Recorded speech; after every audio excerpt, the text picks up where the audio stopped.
Hello बच्चों, मैं doctor Navneet Verma.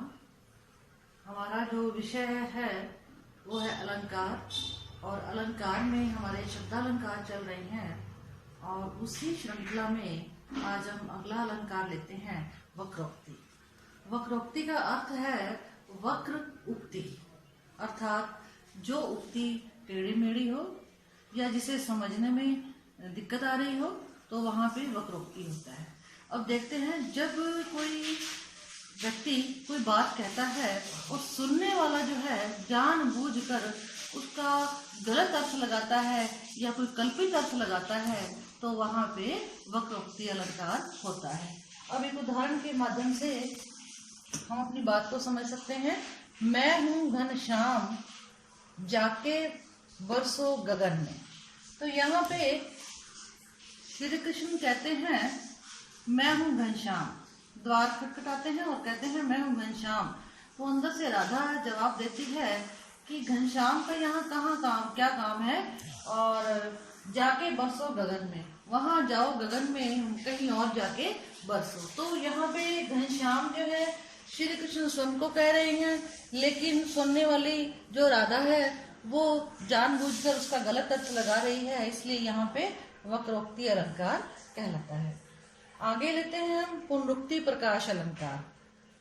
शब्द की जहां पे आवृत्ति हो, जहां पे एक शब्द दो बार आ जाए वहां पुनरुक्ति प्रकाश अलंकार होता है। पुनरुक्ति यानी कि पुनः आ जाता है।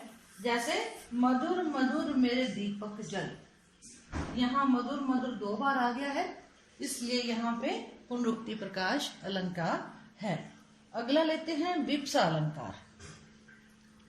क्रोध की स्थिति में, दुख की स्थिति में, करुणा की स्थिति में कई बार ऐसे शब्द निकलते हैं जो बार बार आते हैं, तो वहां पे विप्सा अलंकार होता है। जैसे इस शिथिल आह से खींचकर तुम आओगे आओगे।